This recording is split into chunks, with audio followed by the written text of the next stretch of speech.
Auburn. Perfect.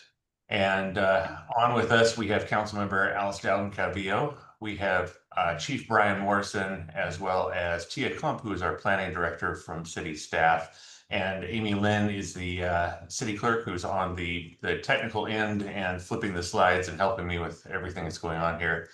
This is going to be recorded, so we will be able to watch it at a later date. If you could miss something, or if you want to go back or you want to tell friends about it. We are going to hold this as a civil meeting. I know this can be contentious. Some people have varying opinions, and we're going to respect everybody's opinion. If there's somebody that cannot respect other people's opinions, then they're going to be removed from this meeting. This has been a long time coming. So we've been working on this for almost 2 years when the city council originally gave us direction to move forward. And that was move forward with just putting together at least some type of policy to look at for them. The last meeting was or the meeting prior to our August meeting was in January of 2024. So this has been ongoing for quite some time. In August, we were instructed as staff to hold these 2 meetings. This is the second of 2 workshops. This is our virtual one. The first one was in person last Wednesday in the Rose Room. From here, we're going to be going to the city council in the first meeting in October and giving them our findings from both these 2 meetings, as well as the survey that we have live online. That survey will be live until next Wednesday. So you have Wednesday at 5 o'clock before we actually take it down and then start tabulating the data that was collected through that. The survey has very similar questions to what's going to be asked tonight or what's going to be discussed tonight. So if you've already done that, then you're not missing a whole lot. Or if you've already seen the last Wednesday meeting, then you're really not going to be missing a lot here. The city council in August directed staff to basically go to the public and ask them 3 pretty simple questions.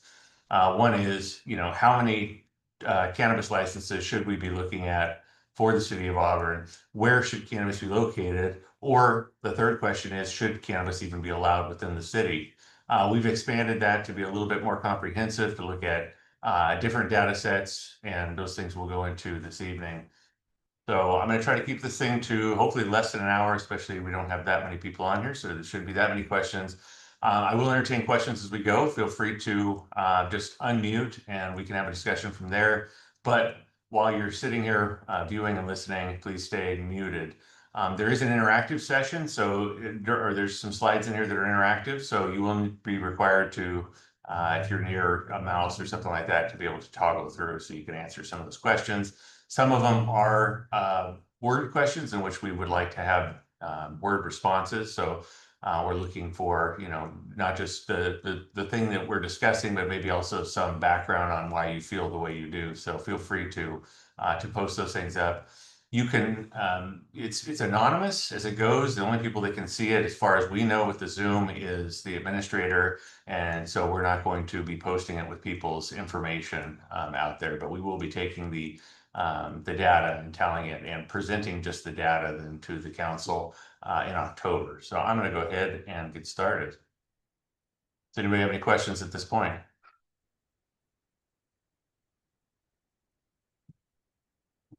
All right. You should be seeing the one slide Cannabis in Auburn workshop. Today is September 24th. There's my name. We'll move right through it.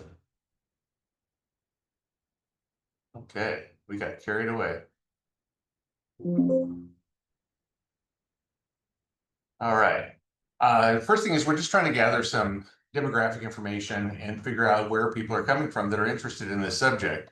As you can see in the shadowed area there, that is actually the city of Auburn. The green is the surrounding area that's managed by Placer County. The reason you have this green gray area is because the green represents our sphere of influence, or the border there around the green. And so those are areas that, depending on where you're from, some places call it an urban growth boundary, other places call it sphere of influence. Those are the areas that in the general plan from several decades ago, they were identified as our potential growth area. So when Auburn intends to grow at some point, this is the area in which we have identified as our growth area. I do want to have people understand that the city of Auburn is only 7 square miles. And so we get a lot of people that come in and go, I live in Auburn, I'm over by Bell Road, and I'm tired of the signals. That's not Auburn. even people that have bought their car from Auburn Toyota are not in Auburn. Technically, it's just that the other side of Auburn Toyota is where our city limits are. So I'm just trying to, tamper the area that we're actually talking about, because some of the people in the survey I don't think understood this, and so I think it's important to really get this out there, because people kept referring to Auburn as being very large, which is actually not very large, and wanting huge amounts of cannabis out there. So we do have just on north of, or excuse me, just south of Nevada Street on Highway 49, like I said, Auburn Toyota is the cutoff there. If you go to the south, basically Ophir Road, where it takes off there from I-80 is our limit. And then up to the north, it's Russell Road. So the Bowman area, that whole, the bowling alley, off Lanny's, those places are well outside the city limits. We are going to tee the first question up. So the next would be, do you live in Auburn? So take a second and please answer this now that you know where Auburn is, if you didn't know before. If you live outside Auburn, that's fine too. Again, we're just gathering information. Give it just a second. All right. Amy, you want to? Okay. Yes, no. Okay, so we have a little bit more outside than we do, or some that don't quite know. It's good. All right, moving on. My clicker's not working. All right. All right, so just a background, cannabis in California. So prior to 1996, cannabis was not allowed. After 1996, there was the Compassionate Use Act, which in essence enabled medical or medicinal marijuana to be allowed in the state of California. 2015, the legislature actually overhauled it, making it more regimented, and actually making it so that licensed places could actually sell medical cannabis, as well as the licensing system for medical marijuana through the state system. And then directly after that, in 2016, almost 10 years ago, Prop 64 was passed, which allows what you see today, which is the Adult Use Marijuana Act, which is retail, delivery, all those different types of licenses. Which I would like to go over those real quick. There's actually several license types that's available right now, which retail, which is standard dispensary. There's a manufacturing license, in which that's for cannabis processing, concentrates, extracts, those types of things. You have a delivery license. There's a cannabis event license that's out there now. There's a cultivation license, which is your traditional commercial grow site. Distribution, which is actually taking it from the grow site in bulk to a warehouse. And then there's a testing license.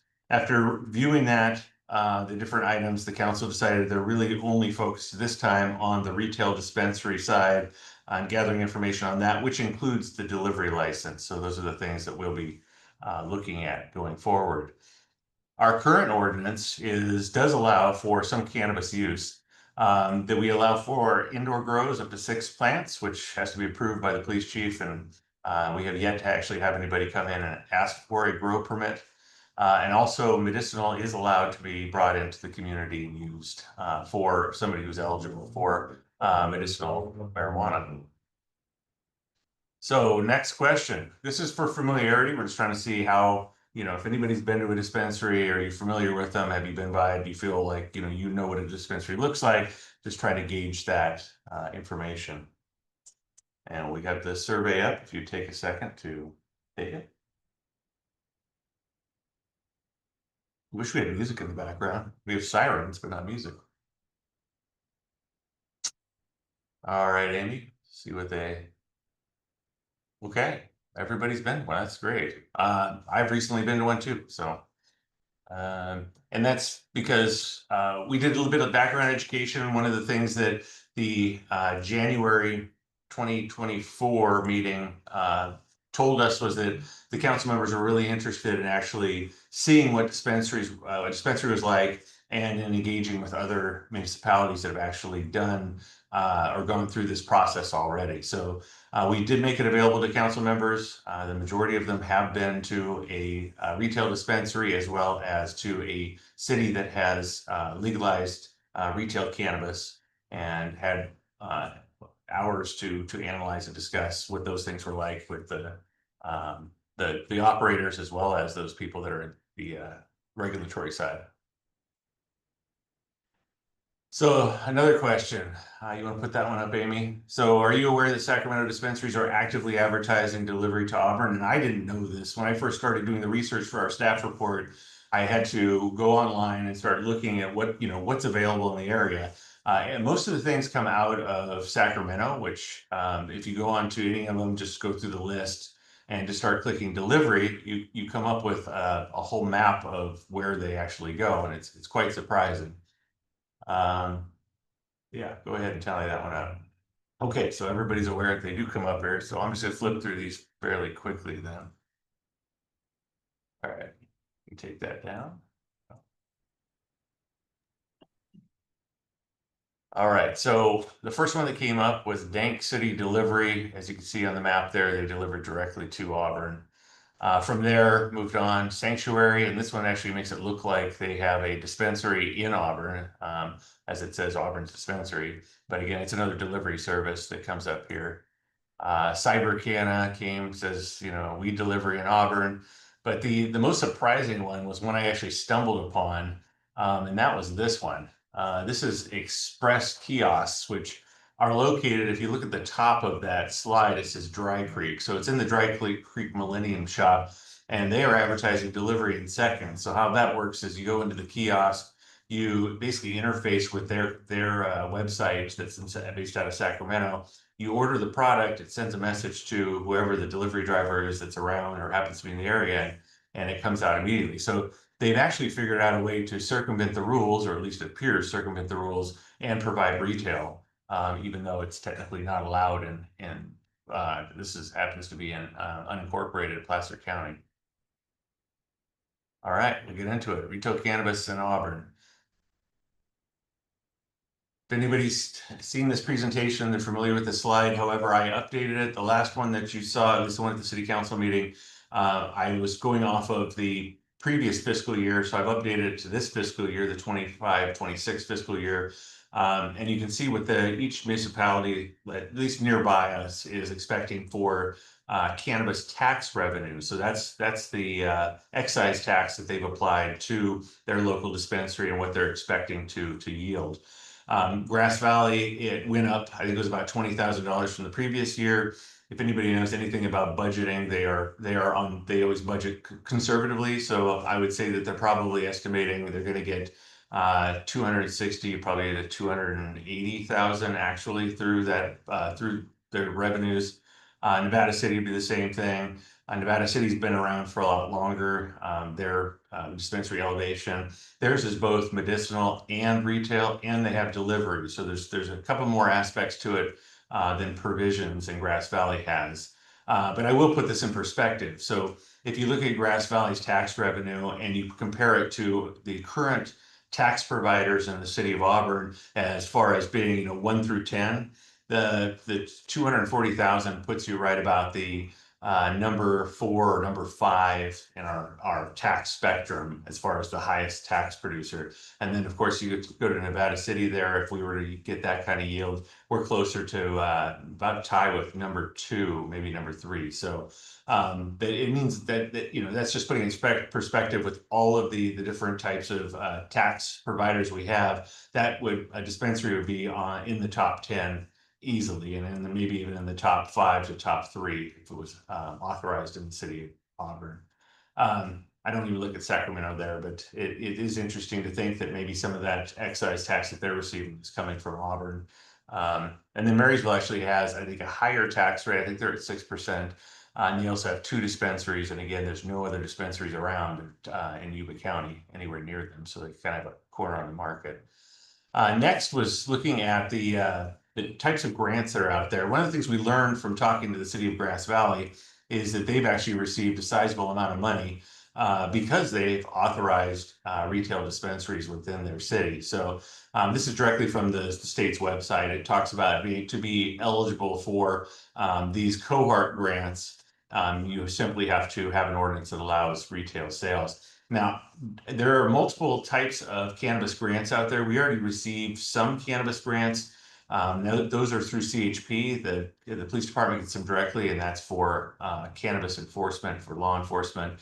These are more community enhancement types of grants. And I'll move on to they're no joke. I mean, they're a sizable amount. If you look at what Grass Valley received, look at what Marysville's received in Nevada City. I mean, $3 million. And if you go down the spectrum there, I mean, even the lowest one's 500, over $500,000. So it's pretty pretty comprehensive on the amount of money that they're putting out there. And it seems to be for multiple projects.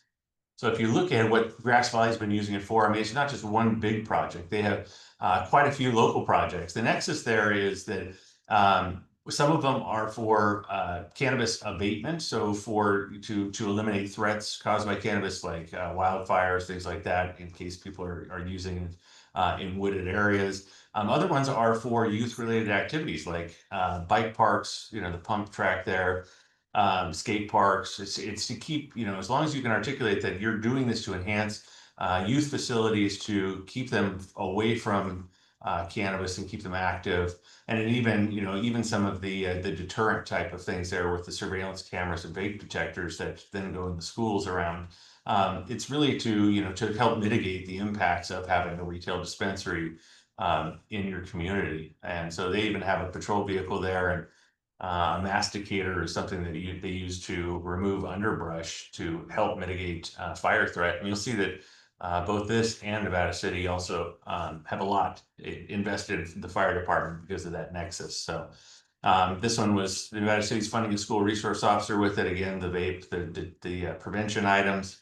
They are actually building a year-round play field or ball field for the school, as well as expanding their, I believe it's their skate park as well. Plus, if you look at the number of fire, different apparatus, door replacement, capital projects that they're trying to get done. So, if you think about for the city of Auburn, we have a lot of those similar types of things that we could possibly use a grant like this for. I go back to, in Old Town, we've kind of been planning for this central square and even adding some youth kind of related amenities to that we would be able to pretty easily make an argument for funding for that, and obviously many other projects around the city. All right, we're going to go into kind of the survey heavy side, but I do want to have conversations about what we're talking about here. So anybody who wants to chime in or talk about their answer to some of these questions, I would encourage you to. I may prompt you to. We'll see how it goes. So where do you think retail cannabis should be allowed in Auburn? So this is we have a survey for that one too, don't we? Anyway, move on. So if you look at the areas that we've kind of identified, I mean, obviously we're not going to go for, our residential areas or those types of things. And really, if you're looking at a retail type of use, you're not looking at our industrial areas, although we have very, very small industrial in Auburn. There we go. Oh no, you skipped ahead. That's a spoiler alert. So if you were to look at it, so you have Highway 49 corridor, you have downtown, you have Old Town. Where in that area do you think that cannabis should go? There we go. Yeah, so if you look at that, I would encourage everybody to take a minute. So we're looking for not just, hey, downtown's great, but where in downtown? Where would you say that the ideal location would be? Obviously, we're trying to be sensitive about youth facilities and places where, kids congregate. So, near the high school is obviously gonna be something that we would not support. Near, right directly sharing a border with the school or a youth type facility like Boys and Girls Club is something we're probably not going to be suggesting to the council, but would like to look at areas surrounding there, or reasonable buffering, and why those areas people feel are ideal for the possibility of having a retail cannabis operation. You got one answer. Anybody else gonna? This is I mean, if you want to come off mute and actually, have a dialogue, this is being recorded, so we don't necessarily have to have you type up the answer. If anybody wants to have a discussion about where they think retail cannabis should go, then let's do that. Can't hear you. Your cameras or your microphone's not working. Dude. No. While she's trying to get it figured out, is there somebody else that looked like the iPhone came off mute for a second?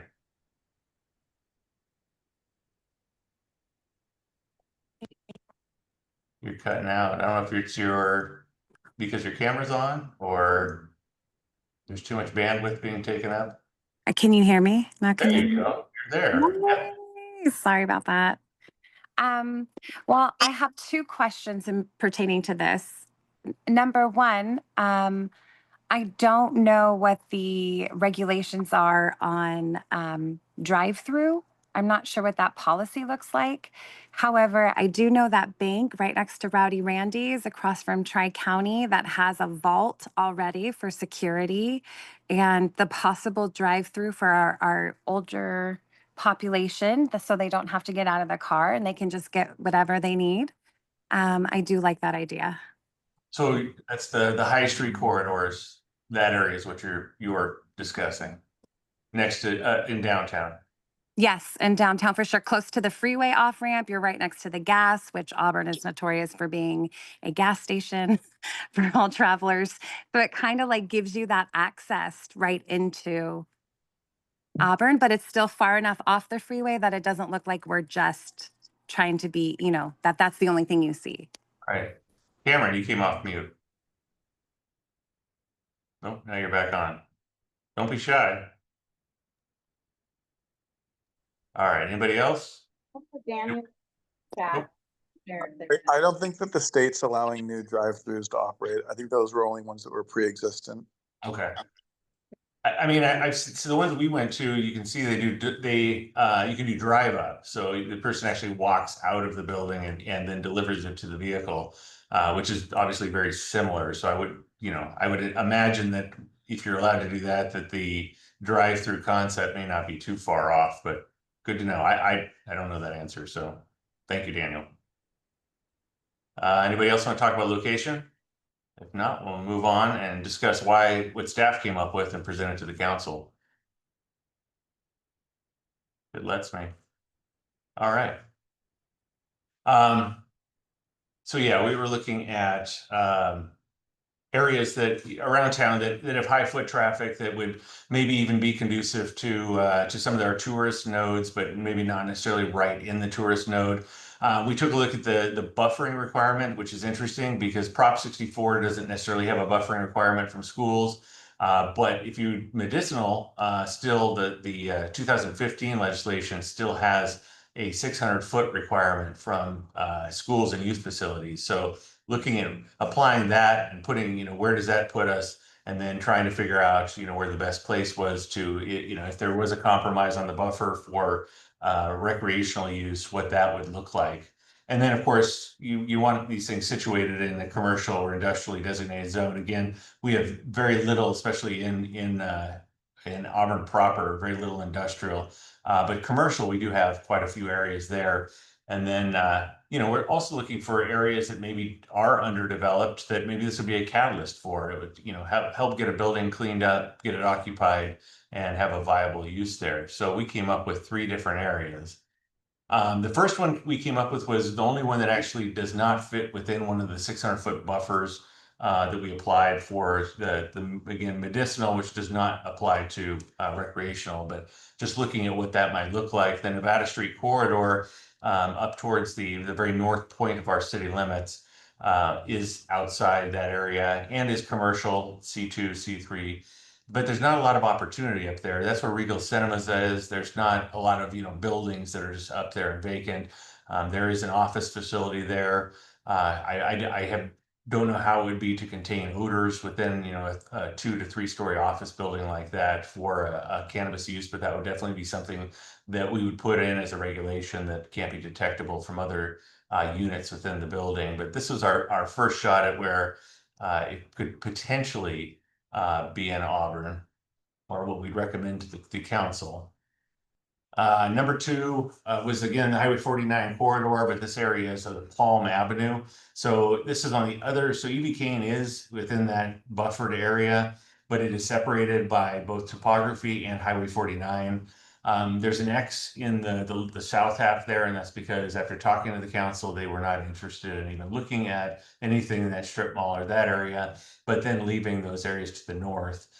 If you go farther to the north, you run into residential areas, and so that's why it's kind of just one of those limited nodes. There is some opportunity. So if you look to the south west, or excuse me, southeast, you can see that there's the Save Mart shopping center, and that is one of the areas that was also out. I did not include that in there because of the intensity of families going in and out of things, and not having that type of use necessarily right in the middle of one of our probably our most active commercial area, and especially one that normally has families and so forth. And again, that's playing into the stigma a little bit, but at the same time, we're not trying to make it terribly obvious that this is going on out there. In fact, our survey, a lot of the results there said that most people are in favor of just keeping it. They're in favor of having it within the community, but they're not in favor of it being real apparent. So that plays back to not having it directly in the face, in a strip mall like that. And then the last place was just like Jay Ross there said, was our High Street corridor. Again, it's not right within our central Upper Lincoln tourist district, but it is in an area that needs redevelopment, or needs at least some type of commercial catalyst. And it's far enough away from the Boys and Girls Club that it has an adequate buffer, both by topography, buildings, and roads there. So that's what we put together. I would be really interested, and if anybody does go online and take our survey, there is a place where you can type in an other.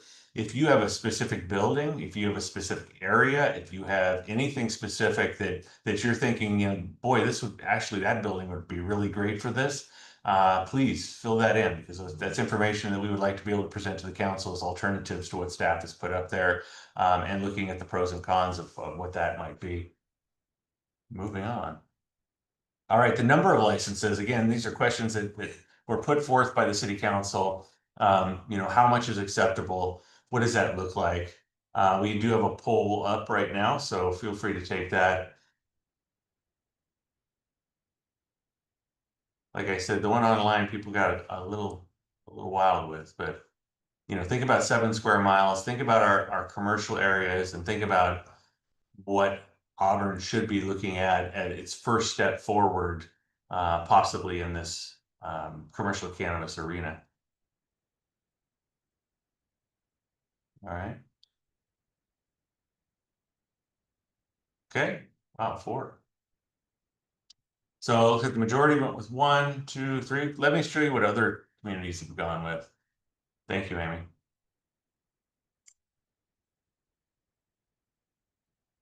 Takes a second for it to respond after she has a poll up. All right. City of Grass Valley did one that I haven't seen looking at these things other places, but they did one based off of the per capita. So how many residents they actually had within their city. And so right now they're sitting at about 13,000, 12 to 13,000. And so they put the cap at 7,500. So they have one license available. And as soon as they get to 5,000 or 15,000, excuse me, people per capita, then that would trigger the ability to have a second license. They also did 10,000 per capita for delivery. Being that we have a very small land area and pretty confined and not a lot of vacancy out there, I would suggest to the council, or likely recommend to the council, unless somebody can give me a good reason otherwise, to actually have our retailer actually have a delivery component as well. So it just helps support that brick and mortar that they have, as well as providing the delivery service to people who can't get in for that type of, or don't have the ability to drive, or don't have the means to get into town. The one for Nevada City, they came up with a multiple license, but it had to be approved by, or multiple licenses, but they had to be approved by the city council. And thus far, they've only issued one retail license. Colfax limited to a single license.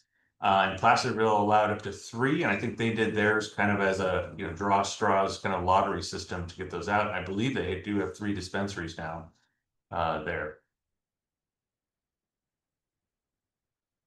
All right, we already did that.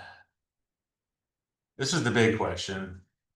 What's your position on commercial cannabis in Auburn, and what factors influence your views? So this is one of those ones where we'd like to hear if you're against, what are those factors that we should be looking at, that we should be aware of, that make you concerned? If you're for, what are those reasons why you're for? Even if you're for, but you have some concerns, make sure to put those in there. That's the same thing we have online. The more information we get from you, the better off. And if anybody wants to come off mute and discuss their answer, I would, appreciate any type of conversation there. Otherwise, we'll just give it a couple more seconds.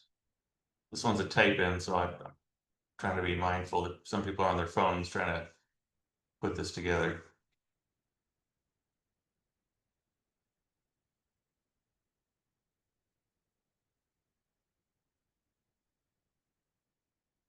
All right, Amy. Okay, we got one answer. And okay, nobody answered. Let's see, 100% answered. It's not showing the answer, or somebody just put yes. I don't know. Does anybody that did respond to that want to come off mute and explain their response? Hi. I feel We like can hear you. you can hear me? Yep, you're on now. Woo! Okay. Thank you for letting us talk about this. So I studied really hardly Colorado, Denver, and I watched them get out of their deficit by putting in 2 marijuana dispensaries back in 2021. And then they were actually able to get their school out of a deficit by giving a bunch of money to the schools.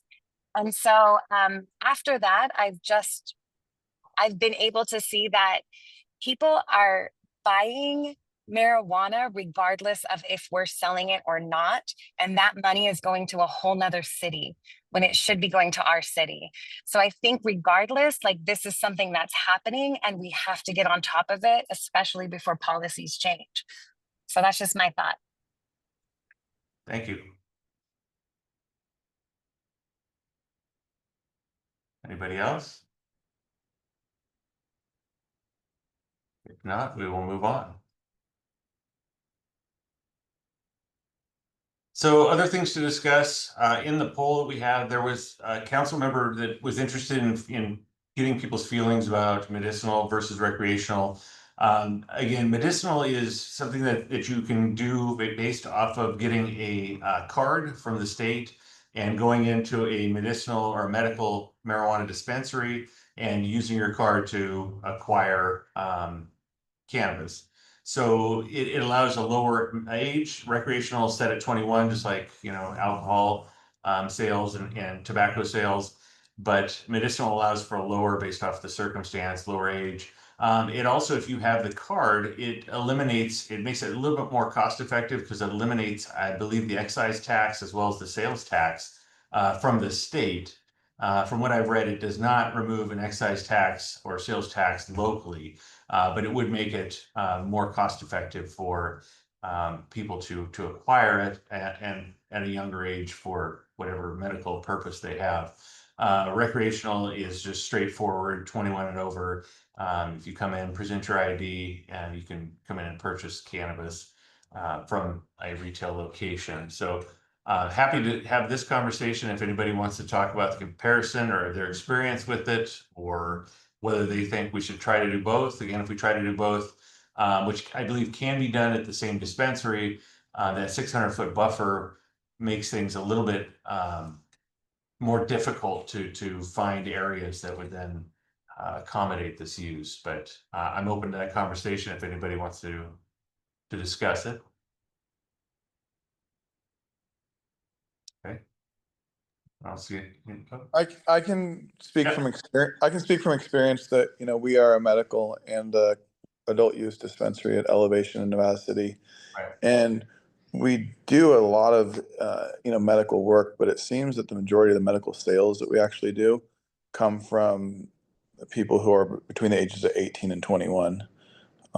They're able to get the recommendation, and that really seems like it's the majority of the medical market that we see. We do have a huge compassion program, but as far as the medical sales that you're going to be getting, that's coming from that age group. I don't know if you can share this with us or not, but having this experience, do you have an idea of percent of sales? Like, 10%, as many? 5%. 5%. 5%. Okay. Not a big market there, or at least market share. Okay. Okay. Thank you, Daniel. Anybody else? That was actually really informative. Okay.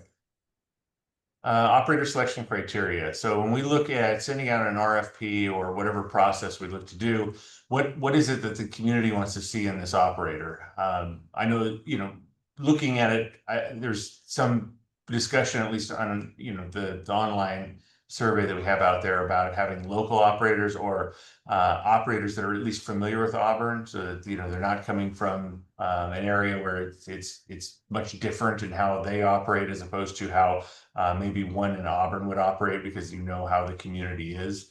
That was just something I'm throwing out there as an idea. Does anybody else? Looks like Daniel's off mute again. What do you think? I'm going back on mute. Okay. Didn't mean to call you out.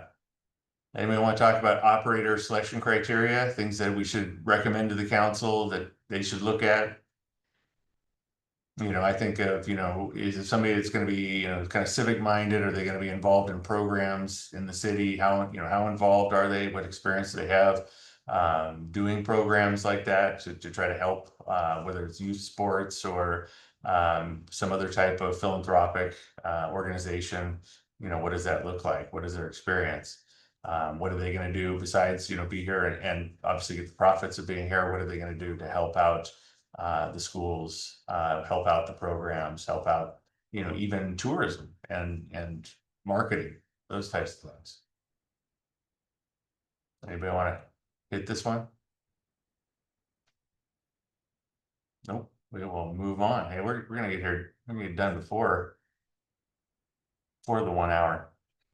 Other considerations and thoughts. Is there anything that has been kind of in the back of your mind that as we go through this process and as we've gone through the slideshow that you wish we brought up or that we should be thinking of? I'm not going to call you out again, Daniel, but I know since you have the experience and have been doing this for quite a few years, just if there's anything you could think of to help it, us advise the council or help advise the public about these things that maybe they're not aware of how cannabis operators actually do operate. I mean, it's a very, very, very regulated industry. In order to get a product on the shelf, it has to pass all the way through metric, and it's the safety of the products is there. Everything's tested. Everything's it's regulated. And so the idea that products can't get on the shelf is just not there. So let's say there was an issue and a product was found, a cannabis product. You could, because of the tracking system, you could generally tell where it came from. You can tell the batch that it came from, but you can't tell the exact person who purchased it. Okay, but you could tell where it was sold from. Yes, you can tell where it was sold from. Okay. You can tell that it was sold from a regulated facility, and you can tell what manufacturer sold it, but you can't tell the exact dispensary that sold it. No, you can't. Okay, unless the dispensary actually had some type of inventory tracking system that did that, correct? I mean, I guess that's possible, right? Yeah, but that's a small barcode that most dispensaries put on. We don't do any second labeling because we have our inventory so tight. Okay, just trying to figure this out. Anybody else have thoughts? The next slide is the end slide, so I guess we're in a hurry to get home. Get off the Zoom. All right. Well, if there's nothing else, we really appreciate everybody taking the time tonight. This has been great. It was not quite as well attended as we would like to have seen, but the input was still good. This will be stacked on top of the information that we've got from the online survey, which I would encourage anybody to take the survey still. If they haven't, or if they know somebody that hasn't, encourage them to get online. Again, you have till 5 o'clock next Wednesday to get those that data set all buttoned up. So as many people that you know out there that are either for or against, have them weigh in on this and tell us why. Otherwise, I'm gonna let everybody go for this evening, and I appreciate everybody being here. Thank you, Amy. Awesome. Thank you so much for the information. Super grateful for the opportunity. Thanks, everyone.